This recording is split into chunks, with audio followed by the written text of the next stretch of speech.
friends, welcome back to my channel. Here today to talk a little bit about The Housing Lark by Selvon. This is the author who gave us The Lonely Londoners, and I love that. So I had high expectations going into reading this novel, and I was not disappointed. Spoiler alert, this is fantastic.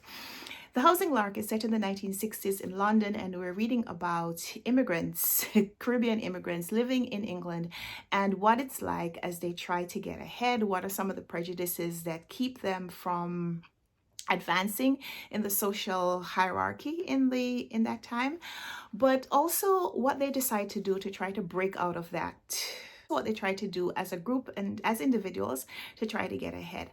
So The Housing Lark is very male dominated. We're reading a lot about men and the relationships that men have with each other as they stumble, as they fall, as they try to push each other to no, they're really not. The book is about the women. Even though there are only a couple of women characters, when we meet the women, they are standout, strong, they are powerful forces. So what seems like a male-dominated, male-centric novel is really about the power of women to motivate. I've heard the story about how women are producers, that when you give a woman something, she never gives it back to you the same way. She always gives it to you bigger or better. So if you give a woman something negative, it will turn into something terribly negative. But if you give a woman the potential for something good, she'll give it back to you with fantastic returns. So like if you give a woman a seed, she will turn it into a plant or a child. You give a woman the ingredients, she'll turn it into a delicious meal. This book, Selvon, really takes up that idea, and we see how these men give these women like paltry amounts, but what they're able to do with it.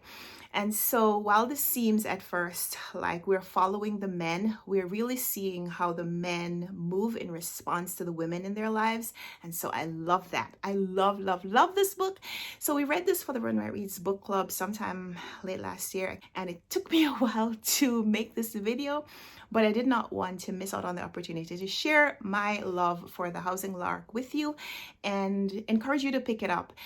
Selvon was Trinidadian, but he really captures the essence of the Trinidadian and the Jamaican immigrant to England during that Windrush period. So if you're interested in that, reading about that time period, definitely pick this one up. If you love books about male and female relationships, platonic, sibling, but also romantic relationships, it's all in here. And if you love books that are smart and witty and funny, there are a lot of laugh out loud moments in this book. So definitely want to recommend this one, The Housing Lark by Selvon. And of course, if you're looking for a book for Caribathon, which we're going to be hosting again in June, or if you just want to read Caribbean books all year long like I am, then definitely check out this one. Check out something by this author. And let's chat when you do. So until we come back for another video, happy reading. Bye.